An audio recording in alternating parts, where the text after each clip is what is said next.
Good afternoon, everybody. My name is Chris Shires. I'm the Executive Director of the Gilmore Car Museum. On behalf of our President, Jeff Romig, the Board of Trustees, our staff and volunteers, we want to welcome you to the Gilmore Car Museum.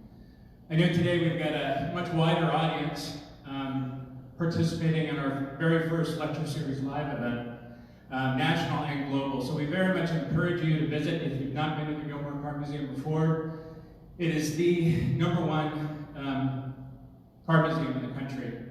We were voted in 2018 the USA Today top attraction in Michigan. So we definitely hope that you'll be able to come and visit us. Not this week, however. We've determined to close our doors temporarily, starting today, the 15th, until Sunday, the 22nd. We'll be monitoring the situation very closely, and we'll make a determination later in the week on whether or not we'll open for the following week. So please pay attention to your Facebook feed. We'll make an announcement based on the status of things. And also want to encourage you to watch Facebook. We're going to be trying to do a little bit more of the live situation like we're doing right now, Facebook Live. We have a library of content that we'll be pushing out this week. And we hope to do some new, exciting, and fun things given our current situation to help you stay engaged and maybe for a moment be able to distance yourself from the craziness that's going in the world, around the world today.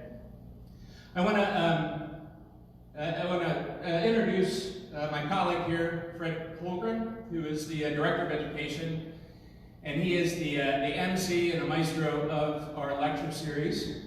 The lecture series has been a part of the Gilmore for about 10 years now, and it's a great tradition here. We get together at 3 o'clock every Sunday afternoon. This is kind of an eerie experience because this room is usually filled with 100 to 300 people. We try to talk about topics, of course, about the automotive industry, but we also like to share topics about West Michigan and Michigan as on a whole. So today, we've got a very exciting guest today, Keith Martin, who will talk to you a little bit about the Gale and Park theaters. I want to introduce Fred, who'll give the introduction to our speaker. Thanks. Thank you, Chris, and hello to all of our loyal lecture attendees out there on Facebook today. We miss seeing you in person. But thanks for tuning in, everyone. As you know, it's 3 o'clock and we're about ready to start our lecture. Before we do, I'd just like to mention that our next Sunday will be featuring a wonderful lecture on the Packard automobile. And it's entitled Packard, Ask the Man Who Owns One, by our special guest, Chuck Blackman, who's a Packard historian. He's a member of the museum, and he is very much looking forward to presenting that to you next Sunday at 3 o'clock. We're thrilled today to have Keith with us. Keith Martin has been a longtime friend of the Gilmore Car Museum. In fact, Keith gave one of the very first lectures years ago when we started the lecture series, and he did a wonderful lecture on the Interurban Railroad. He's a great railroad historian, and that was a fascinating lecture. We're hoping to get him back next year to reprise that presentation or do a new one, maybe on Corvairs. That would be a good one, Keith, too, also. Well, Keith is also, many of you know, the curator of the Galesburg Historical Society in downtown Galesburg. And he was a teacher for many, many years, historian, and again, like I said, a great friend of the Gilmore. So please help me welcome our friend Keith Martin. Today he'll be talking about the Gale and the Park Theater history. Welcome, Keith.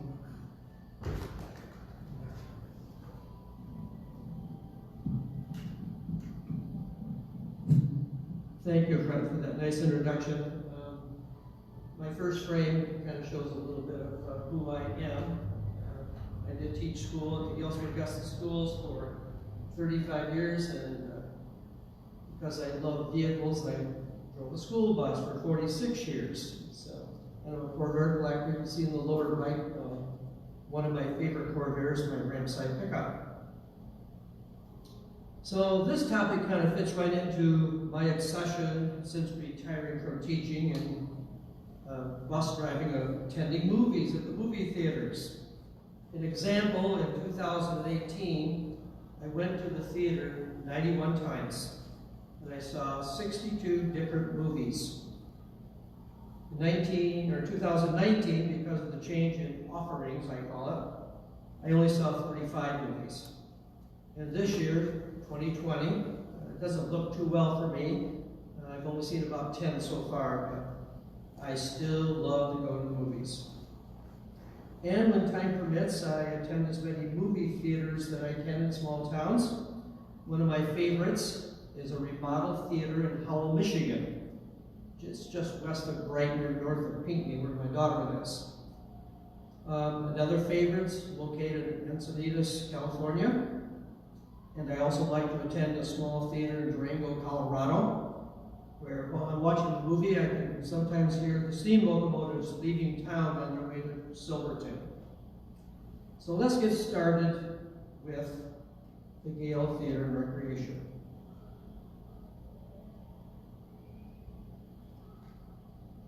One of my classmates in high school, his name was Hugh Forster, neat guy. He was in a bowling league at the Gale Theater. The ceiling was low. He picked up his bowling bag, believing that the ball was in it, and the strength used to pick that ball up propelled the bag clear up into the ceiling, damaging it. That's just one of the few comments and stories that I received from friends when I mentioned, what do you remember about the Gale Theater and Recreation? Much of this information comes from Harriet and John Roloff. They are the children of Helen and Carl, who own the theater. And I'm very grateful that just recently Dave Frank, who was able to find for me other wonderful information, including valuable and historic pictures of the Gale. This information, plus what I dug up, has been combined for this historical segment. The very first motion picture theater in Galesburg was called the Rex Theater. Today its location would be at the east end of the present-day hardware store. I can remember being shown in the basement by Rick Bresson the indentations where the slanted floor had originally been placed. Before the motion picture days, it was a vaudeville theater. My father, Francis W. Martin, remembers performing at that theater with his harmonica. We know that after the 1919 fire, which destroyed the Douglas building to the east of it, Harvey Hill was the theater manager. He later became the manager of the Ideal Tourist Camp, which in itself is a total lecture. Also, prior to the Gale Theater, there were movies shown at the Masonic Temple on Friday nights. Movie titles were advertised in the Galesburg Argus, and the Argus also ran ads for showings at the State Theater in Kalamazoo. The Gale Theater was built by Eli Frank, and it's not Frank's, it's Frank. Eli's family turned out to be 3 generations of movie entertainers. His brothers ran theaters in Wayland and in Cedar Springs. Eli also, for a time, was the mayor of Galesburg, and he also served in 1945 and 46 on the County Board of Supervisors. Lena Frank would be Dave's grandmother, or Eli's mother, and she opened Frank's Opera House in Wayland in 1911. The Frank's first movie theater showed black and white silent pictures using a hand-cranked 1893 Edison kinetoscope, one of the very first in the area. I'd also like to mention that Galesburg had 2 of his people who were in the theater, and one of them made it actually into the talking pictures, or I'm sorry, into the silent pictures in black and white. And their names were Frank and Nellie Mills. The Galesburg Theater, named the Gale, opened in June of 1941. It's an Art Deco building, which some experts say it was actually called modern. I also, by the way, am an Art Deco fan. I have quite a few Art Deco things in my home and also at the museum. The building was constructed in a relatively short time of about a cost of $35,000. That included the projection equipment. The original section was 35 feet by 118 feet, and local men were hired to build the structure. That being James Sullivan, the contractor. The building was built with cement blocks covered with stucco. The auditorium was built with special sound-absorbing blocks which could entirely eliminate echo or hollow reverberations which were caused by wall surface reflection. The theater featured heavy carpets, a slanted floor, special lighting features, air conditioning, this is the early 40s, and a cry room. The cry room, located upstairs, was designed so mothers could care for their children and see the movie without disturbing other patrons of the theater. The theater could accommodate 400 people. According to an article from the Kalamazoo Gazette, the theater was built at 110 East Michigan on property purchased from Mr. and Mrs. Robert Blake, but formerly owned by Mr. and Mrs. Wesley Merriam, aunt and uncle of the Blakes. The Blakes have always been a family that has been in the Galesburg area almost from its beginning. At the time of purchase, a house sat on the lot. It was purchased by Eugene Brown. He's our local house mover. He moved part of the house to his property east of the theater, which is behind the consumer substation next to the library and the museum, and the other part to a lot on New Street. The movie's first showing was of Pot of Gold, and it starred Jimmy Stewart and Paulette Goddard. Movies were shown nightly, with a matinee shown on Sundays, and at least in the 50s, the theater advertised its upcoming movies in paper handouts, which one could pick up as they left the theater, and could also be put on a mailing list. I'm kind of proud to say that as a child, I actually was a collector from age 4, and the brochure in the middle actually is from my childhood. And why I saved it, I have no idea. You can see those ticket prices were outrageous.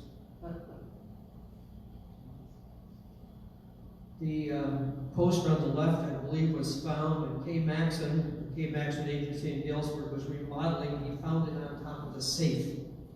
So we actually have now a few posters of the Gale Theater. The theater debut was a fine affair. It's interesting to learn how importantly small town theaters were to the movie industry. There were no multiplexes in the 40s and 50s. Many small towns had theaters. And it's today, as it is in today, almost no small town theaters exist. And people have to drive long or moderate distances to the next nearest large town to see a movie. An envelope handed me recently by Dave Frank contains telegrams showing the importance of small town theaters. Back in those days when a new movie or a new theater was opening, telegrams were sent out by the studios with messages of congratulations signed by the movie stars of the day. Now, whether this was accomplished by the stars themselves or by the publicity people, it's still pretty impressive to get congrats from Bing Crosby, Bob Hope, Henry Fonda, Dorothy Lamour, and many others. In 1946, the theater building was expanded to the west with a recreational addition. The new facility included restrooms, a pool table, booths for sitting and ordering food, and 2 horseshoe counters seating up to 38 customers for ordering food, snacks, and non-alcoholic beverages. The soda fountain was manufactured by the Bastion Blessings Company. I believe there was none finer available at the time. While the Franks owned the theater, parking was a bit of a problem. Since the theater and surrounding parking lot were built on fill, the whole area was lowland from the Kalamazoo River. One has to remember that the mill race ran through the area where the theater was built. People dumped stuff behind the theater for years. And during World War II, the Argus ran ads advertising free tickets for Phil, brought in helping to extend the parking area. Today, one would never guess that part of the theater history. Upstairs was a 4-lane bowling alley with Brunswick equipment. This recreation area was a great boon for Galesburg folks, especially the local teenagers. It was reported in May when it opened that there was nothing like it in the area. Mr. and Mrs. Al Ehrman were the managers, and at one time, full-time and part-time employees numbered 25. Many young men in Galesburg worked as pin setters before the advent of the Brunswick automatic pin setters. According to John Roloff, it seemed like just about every kid in Galesburg set pins at one time or another. I want to explain, by the way, the picture, it looks a little dusty there. That's because that picture was taken only a few years ago. In other words, the bowling alley still exists. It even became a family affair, such as Al Kenny and Kathy Hendershot, all setting pins from one family. Wayne Allen was the manager of the bowling alley, at one time anyway, and his brother Gary set pins for it. Even Dave Frank spent his time working in the pits of the lanes at the Gale. It was a rather dangerous adventure each night. One had to protect one's body the best they could. Those pins could really fly when the professional bowlers were doing their thing. It was the pins that bounced off the walls that could get you in the head. I've been told that all the pin setters were afraid of Harry Lang when he bowled. Now, Harry Lang was the son of the man who built the hardware originally in Galesburg. And he was quite the bowler. He'd have that ball almost touching the ceiling before his swing began. And apparently his delivery was fast and furious, and the pins really flew. Occasionally one of the offended pin setters would toss the spin back up the alley to remind Harry to knock it off. Ed Stager, also a good friend of mine, recalls that though dangerous, one could make good money on nights that the leagues played. They started at 9 or 7 o'clock, and by the third league, you could make $12 to $15 plus tips. That was mighty good money in the 1950s. John Roloff, this is the son, remembers that the women's league was possibly a little more of a social gathering than the leagues of the men. Sometimes the social discussions were so intense that a bowling ball was tossed before the poor pin setter could even set up the pins.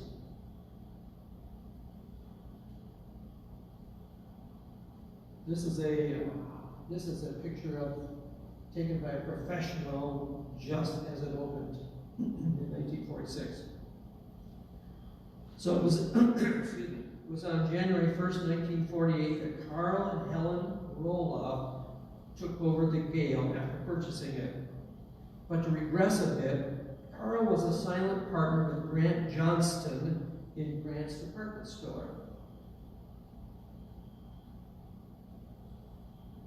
Grant is on the lower right, and it was actually pretty well known through Kalamazoo County as the place to go if you needed to find something that nobody else had. It might be hanging from the ceiling, but it was there. So anyway, he was a silent partner with Grant Johnston, and he owned and ran the Roloff's Market on West Michigan Avenue, what today would be east of the present-day hardware store. So the two upper pictures show Roloff's store. He remodeled the store in 1942 before he went into the service.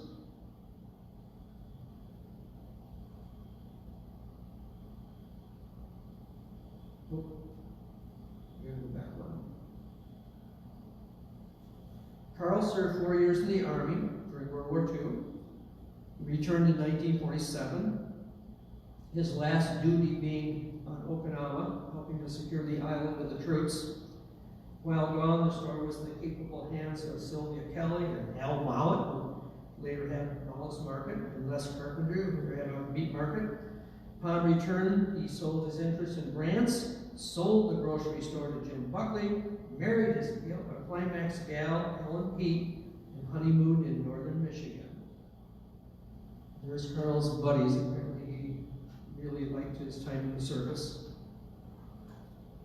While they were in the Upper Peninsula on the honeymoon, they won a new Ford convertible at a Catholic church raffle at Upper Peninsula State Fair, then returned to Galesburg to start their new venture, owning and running the Gale Theater and Recreation. Also before the takeover, a trip to California was taken in the new car to visit all of the people who Carl had met while stationed in the service. Carl was very close to his military buddies. It was a marvelous trip. They had many great memories. I believe that's a picture of the car on the Roloff farm. After Carl took over the theater and snack bar, the Franks built a new theater in Augusta called The Park, which opened in November of 1949. At the time of purchase, Frenchie and Al Ehrman managed the bowling alley and snack bar.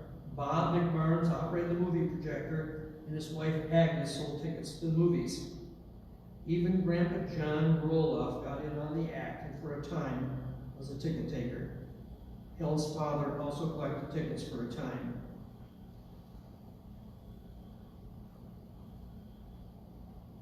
Many memories were made at the theater. Everyone can remember Carl walking the aisles with his flashlight in hand or in his back pocket.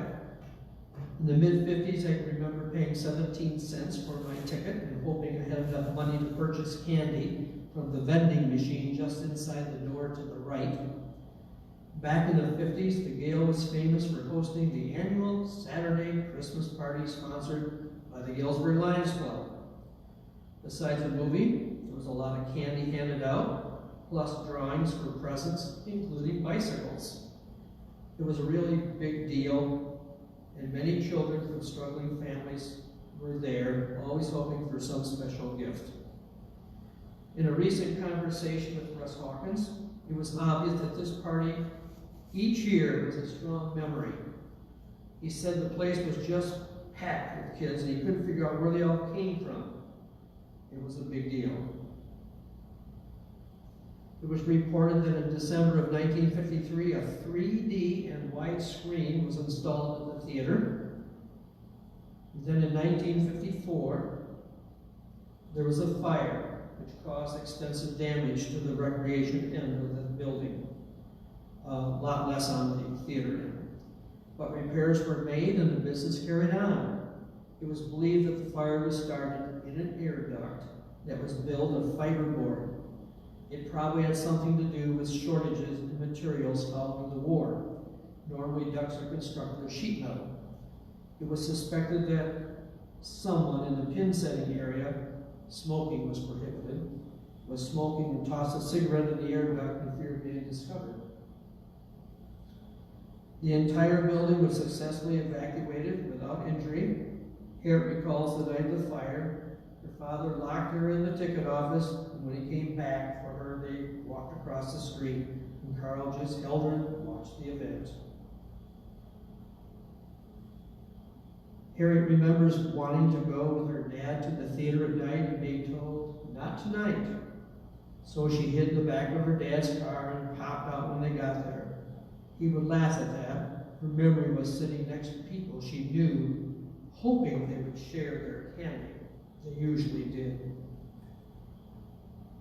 John gave his dad a run for his money on several occasions. John remembers one night when he rode his bike down and up the aisles of the theater during the showing of the movie with his father and flashlight in hot pursuit.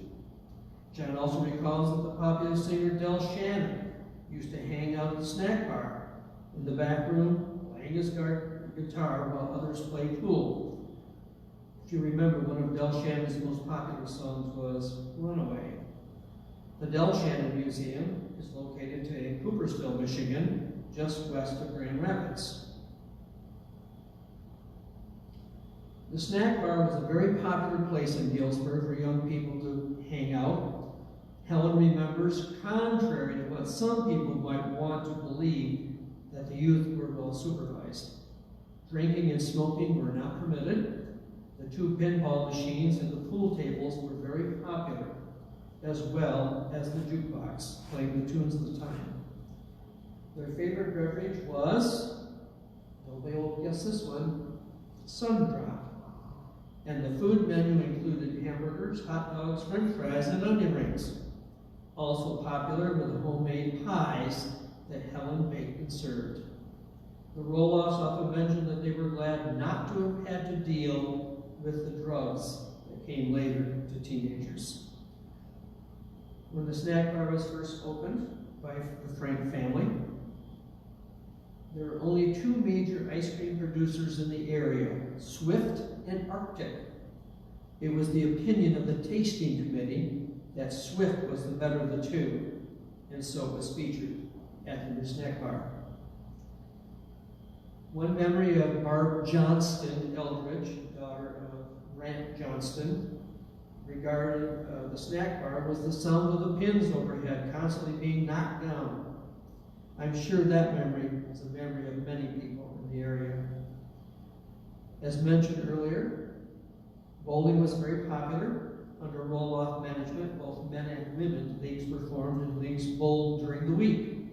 On the weekends, the lanes were used for open bowling. Dan Daniels and Wayne Allen, at least for some time, helped in this area. Helen remembers that Bob Van Sickler helped from the leagues in the fall for them. Apparently there were some very good bowlers in both the men's and women's leagues. At the end of the season, the award banquet was held at Inman's, where those fine bowlers were awarded and rewarded. As you know, Inman's was very well also known in Galesburg.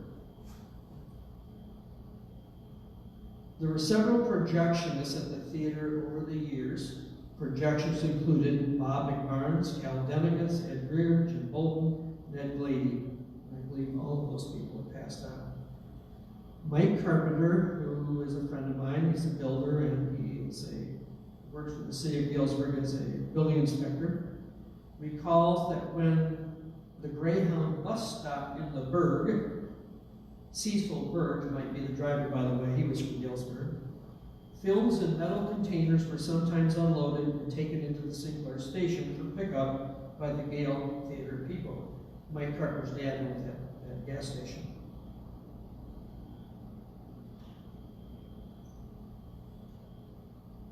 In the snack bar area, workers included Kathy Hayes, Miriam Maxon, Jeanette Allen, Betty Lenting, Violet Watts, Ellen Osterling, and Dwayne O'Donnell.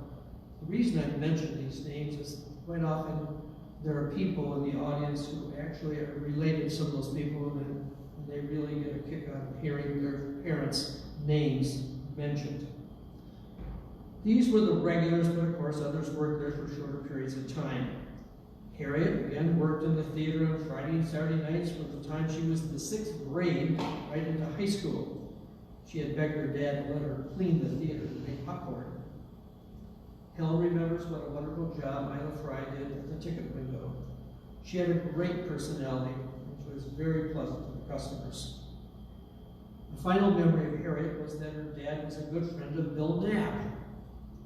When starting his first restaurant in Battle Creek, he often went there to eat. Harriet believes that she was probably one of the first members of the Bill Knapp's birthday club. She remembers Bill Knapp stopping by to chat with her dad. Carl and his family ran the business up until his death in 1966.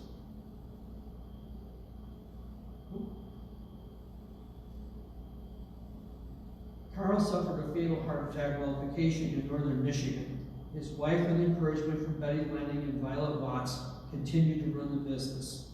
That is the snack bar part and the bowling alley. Shortly after, Farm Press moved into the theater section after losing their building in the famous '67 snowstorm. Farm Press only stayed in business a short time after that, and then a soft drink company moved following the Farm Press people. The recreation part of the business ran until May 27th, 1972. Helen then sold the building to Al and Marion Dunlap for their lawn equipment business. The Dunlaps eventually sold the building to Roloff Dairy in 1983. The ice cream plant was built later behind the theater portion, a little to the southeast. That was built in 1989. Today, the east end is Pizza King, and the west end is vacant. Well, sort of. Having most recently being an auto parts store. This is kind of an insert I make in here because I just talked to a gentleman this week. As of this lecture, the theater building has been purchased by Ted Cook and turned into a distillery where food and drink will be served. Hopefully the Gull Lake Distilling Company will be open for service March 21st of this year. It's a work in progress, but much more to come. In the future, the bowling alley upstairs will be refurbished and opened. Also, an outdoor area is also going to be added for business in the back. And he's hopefully going to connect that with the new bike trail coming in to Galesburg this summer.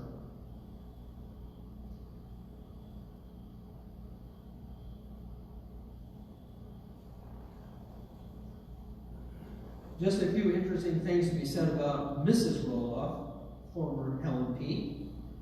She was an accomplished artist.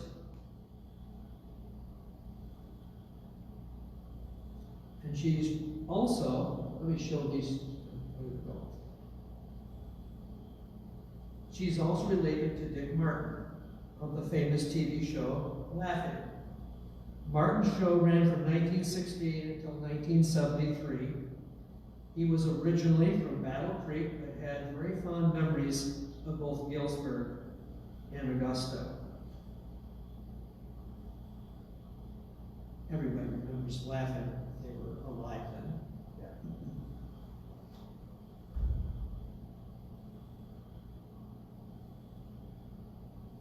These are some of the acknowledgments of people that they interviewed or used their information.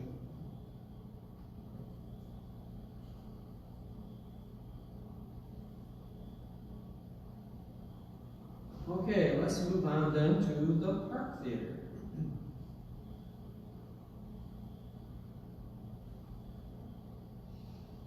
Okay, so the Frank family then sold the Gale, and that was in 1948. After they sold it, Eli decided to build another theater in nearby Augusta.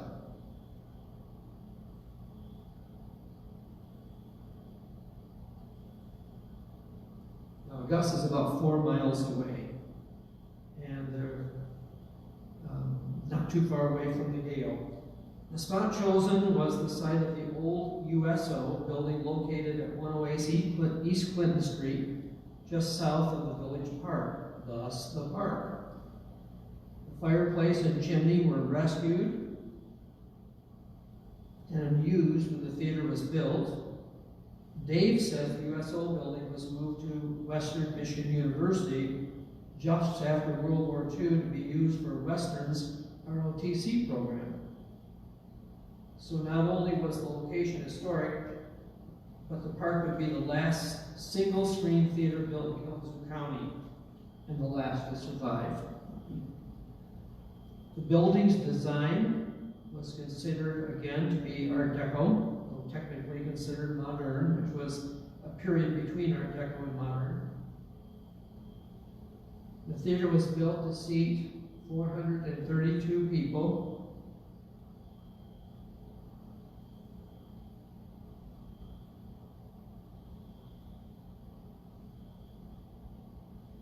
Sorry about the technical problem here. There was a cry room built upstairs with baby lounge containing cribs. Also available was a party room accommodating 12, no extra charge, but reservations required. The structure had a Quonset style auditorium. This means that it was made of corrugated steel with a semicircular roof. The ticket booth and lobby were added to the front. The building was valued at $70,000.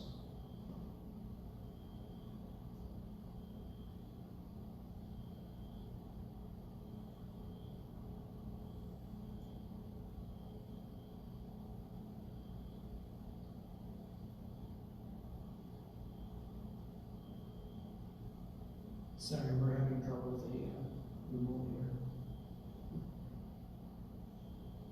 Here.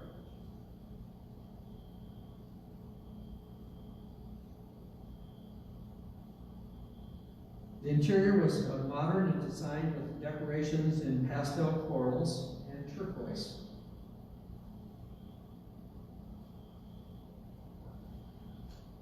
Those were typical colors of the Art Deco era, by the way. The interior used colored wall lighting. The front of the building was constructed of permastone with glass brick and Carrara glass. The screen was a new type called stark cycloramic. It was to give greater dimension and depth to the viewing experience and was to be easier on the eyes. The carpeting was a deep rose swirl pattern in the foyers, and terrazzo was used in the outer lobby. 90 yards of coral tapestry were needed to create the traveling curtain that covered the screen on stage. One of the few changes made to the park was that after 40 years, the carpeting had to be replaced. Also, some stage work was done in 1953. The seats were also worth mentioning because they were roller, push-back seats with plenty of legroom. If you remember sitting in those seats, they had kind of two positions. Also advertised was an environment in which one could breathe in germ-free air, something we're thinking about today. In addition to the fireplace, the main floor housed circular restrooms with marble floors, and the entire theater was finished with birch woodwork.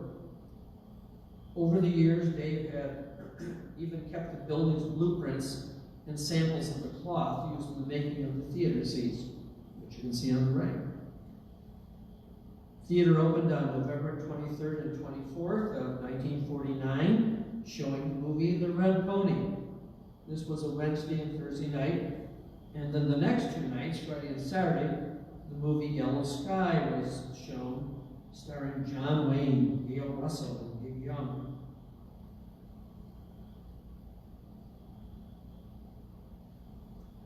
When the park opened, the theater received, as did the Gale, congratulatory telegrams from the likes of Red Skeleton, June Allison, Van Johnson, Ava Gardner, Esther Williams, and Clark Gable. How could you not prosper with endorsements like that?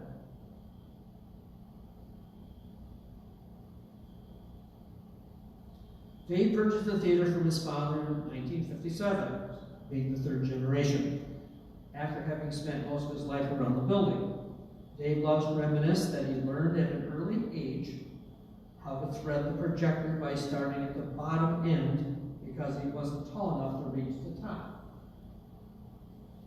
Barbara came to work at the theater on January 1st of 1960, and 21 years later, they were married. Part of the success of the park was the very way the business was run. Dave and his wife did everything, having few outside employees. This no doubt came from a family history of the family doing the whole operation. It started when Dave's grandmother used all 6 of her children in the business just to survive. And of course, there were lots of lessons learned during the American Depression. I should mention here that Tina Gray Wade of Galesburg was one of the outsiders who worked at the concession stand for many years. She worked from her junior year in high school until long after she graduated from college. She alternated weekends at the concession stand with Sharon Bay. Tina got to know a lot of folks and loved the job working for Barb and Dave. This is also a good place to mention that during the Depression, Eli grew the popcorn, dried and shelled it, then popped and sold it. Many have mentioned that the park's popcorn was the best. And when the park opened, popcorn sold for 5 cents a bag. Also, much of the park's success was keeping ticket prices as low as possible. I think that's the one thing most people remember about the park. It was a reasonable place to go. Many people in the area could not attend movies if they did not come to the Park Theater in Augusta. In the last 2 decades that the theater was in business, the adult admission price was $1.50, and that was for first-class movies. At that time, children accompanied by a parent paid 50 cents, and unaccompanied children paid $1. Now, when Dave took over in '57, adults paid 35 cents for admission, and the children 15 cents. Then soon after that, prices went up to 50 and 25. Attention to detail and to customers was of utmost importance. With cleanliness, comfort, a friendly lady taking tickets, that would be Dave's wife, a fire going in the fireplace, and Dave wearing his black coat and bow tie greeting each customer as they presented their ticket. People returned each weekend to experience a nostalgic small-town theater. To help accomplish this attention to detail and being in total control, he automated the projectors by installing a remote control panel in the lobby. With this modernization, he could conduct his greeting ticket taping job and run the rest of the theater with the push of a button. Of course, as time progressed, it did become more difficult for Dave to acquire first-class movies. The distributors, of course, preferred to place new and popular movies at larger complexes with higher admissions and bigger grossing ability. In the early 1960s, the first multiplexes began to appear, and they eventually caught on. The Park was one of the last single-screen theaters to close in the area. The last few that lingered on had to close when projection equipment changed to the new digital projection format. The cost of changing was substantial. An exception was the Strand in Papa that invested in the projection to stay in business. It was a rare single-screen theater to move into the first and second decades of this century. The upper left is a theater that was on the east side of Kalamazoo that closed, and that was one of my favorite hangouts. It was really sad to see that close. The Park ran for 47 years before Dave and his wife decided to retire. The theater closed on December 1st, 1996. On the closing night, Dave even had the 2 ornate wicker containers on stage that had been full of flowers on the opening night 47 years earlier. There was a lot of publicity involved with the closing. Articles appeared in many publications, and people traveled long distances to stand in line for one last chance to relive part of their cherished past. In July of 1999, the Michigan Historical Commission placed the Park Theater on the State Register of Historic Sites. In that same year, the Park opened the theater up for special showings of Oklahoma. Each year starting in 1999, the Park has tried to open its doors for special showings. In the first 5 years, the theater presented South Pacific, Danny Kaye's Song is Born, the Jack Lemmon Shirley MacLaine musical comedy Irma la Douce, and the slapstick extravaganza, It's a Mad, Mad, Mad, Mad World. In its first 25 years, the longest playing movie was Airport. It ran for 17 days. Also, in those first 25 years, one movie was shown 8 different times, Gone with the Wind.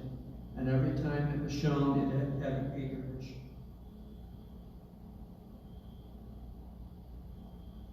The making of Gone with the Wind has some kind of amazing facts.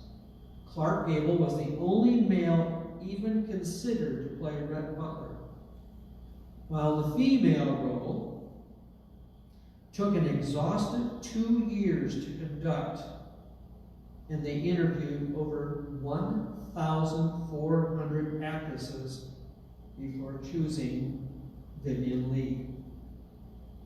The burning of Atlanta took a 40-acre lot of constructed buildings.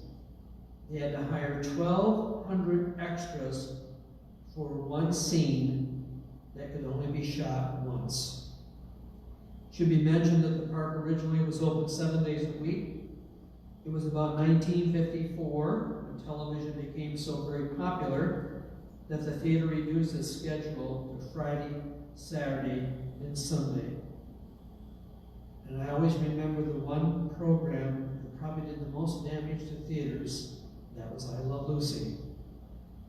Matter of fact, some theaters actually shut the theater down during the I Love Lucy show.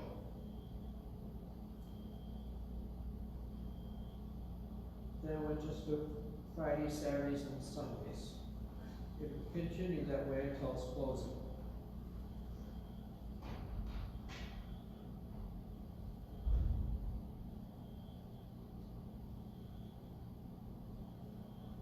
Over the years, the park changed little.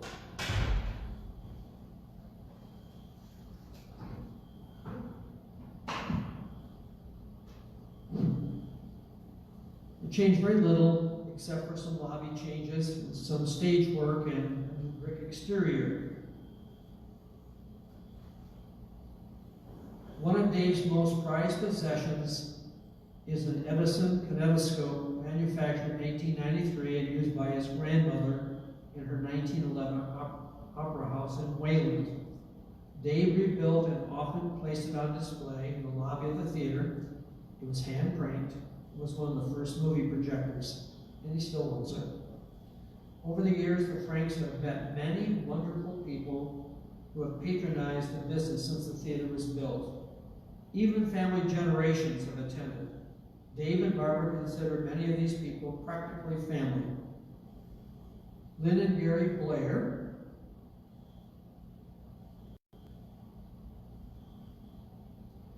who also happen to be friends of ours, who attended that theater for at least 20 years before its closing, used to help out after a show by picking up the popcorn sacks and the empty drink containers.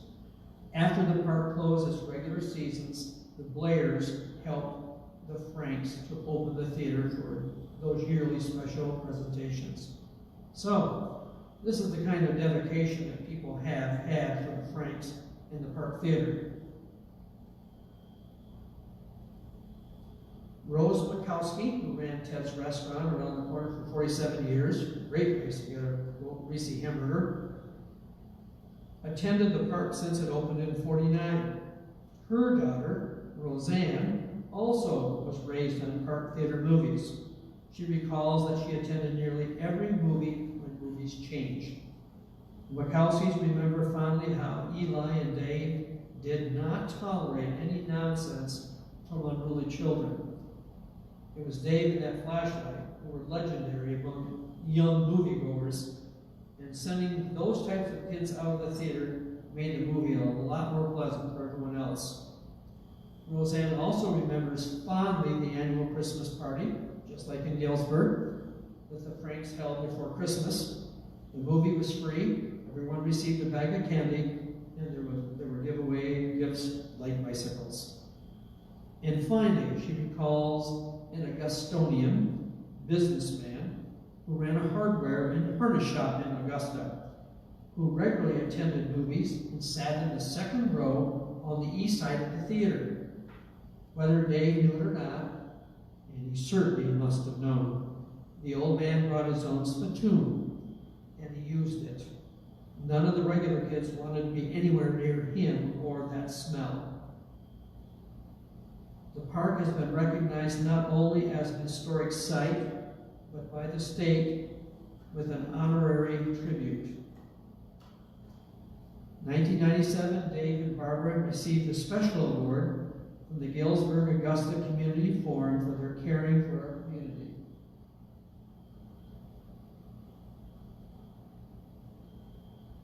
And in that picture, there are a lot of really fine people. Oh, I'm in there. I'm in the upper right, a little younger, hair not quite so gray.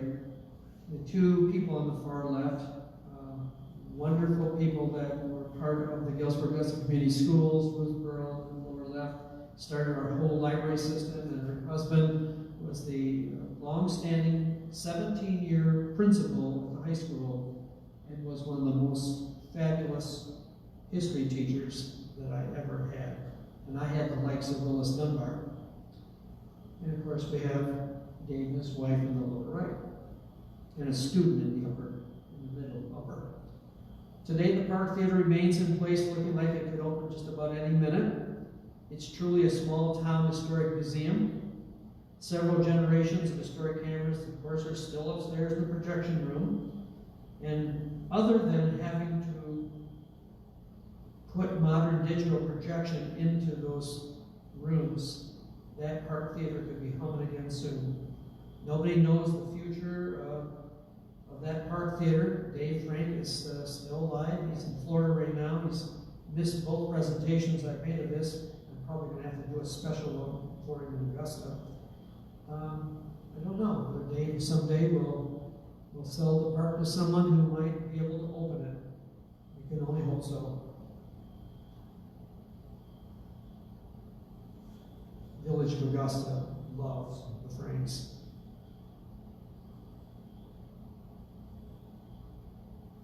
Lots of acknowledgments. It takes quite a bit of energy and time to put one of these together because you have to interview so many people. It's a bit of work.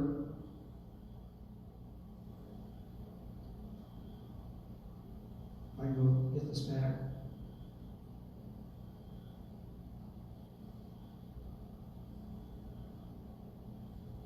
This is a little bonus. This is Phyllis Diller with Barb and Dave.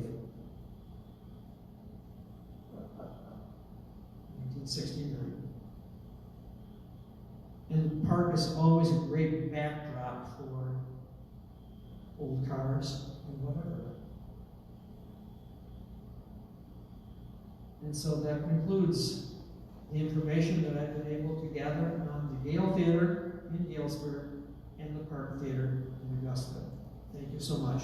I'm gonna ask the questions. Okay.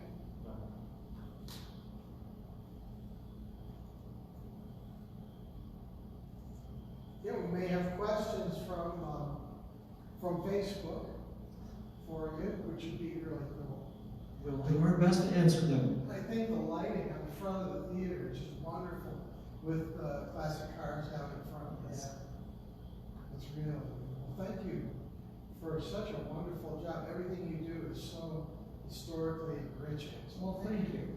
Thank you so much. We're going to see if we have questions from Facebook that Chris can pass on to you. PowerPoints have made a big difference in being Yeah. able to talk to people about things because you get to see them. If you can find these pictures, a lot of them are amazing how they sometimes appear. You don't even know they exist, and they're so exciting to see something like that. We'll have to get him, have to present this for him sometime. I expect. He's a great man. I should mention that Dave actually dug through the basement of the Park Theater and gave me boxes of this stuff, like fabric and so on. That's pretty wonderful to have him turn that stuff over. Hopefully I'll be able to keep it nice and safe at the Galesburg Historical Museum. Absolutely.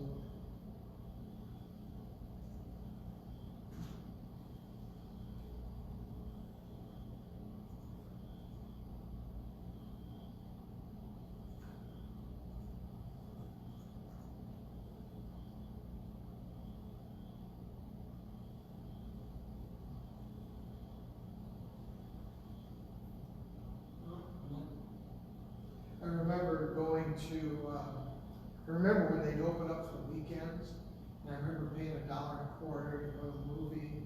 And I remember his wife and him standing there, always in the lobby, like you said, dressed the same, and beautiful. It was always exciting to go out there, see an old classic movie. A lot of people from the region would come.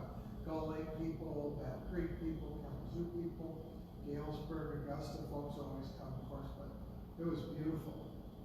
It was always a very professionally run theater. It was very, very classy. Yeah. The other, as I mentioned to you before, there's a theater similar to the park, and that's, I think it's like a Quonset hut.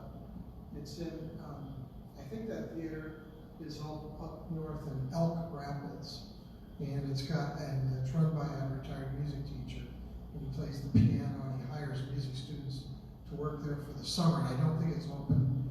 I'm not sure if it's open in the winter. I don't think so. But in the spring, summer, and fall, it's open. They'll play a single. And it's been transferred over to the digital side of the house. So he features one movie for a week or so, and shows those movies throughout the summer. But you should get up there and see it. It's a great theater, similar to the park, probably the same era, probably maybe pre-World War II. It's interesting that the Kalamazoo Film Society used to use the old campus at Western to show movies, and when the digital projection came in, apparently Western decided not to join that era, so Kalamazoo Film Society now uses Celebration Cinema, but projection equipment apparently is quite expensive. I just have one comment on our own Jay Follis, loving the story about the old man and his own spittoon. Oh. Yeah, Jay's our marketing director, and he's been listening on Facebook, and as we've been presenting this. Well, Keith, what a fine presentation, and thank you for your willingness to come in and do this live out on Facebook. And we have a traditional gift for you always something from our store. And this is a new addition to the Gilmore offering, and it's a wonderful new book. And I know you have the first Gilmore Car Museum, Miles from Ordinary by Dave Lyon. And this is his newest book. It's very special, and it's an honor for us to give this to you. And thanks for your presentation. It's entitled Art, Architecture, and the Automobile by our great Gilmore friend, David O'Lyon. So thank you again, Keith, and it's an honor to have you with us today. Congratulations. Thank you very much. Thanks, everybody. We'll try to get together next week at 3. Next week at 3 o'clock, and we'll do Packard, Ask the Man Who Owns One with Chuck Blackman. Thank you. Stay safe. Stay safe out there.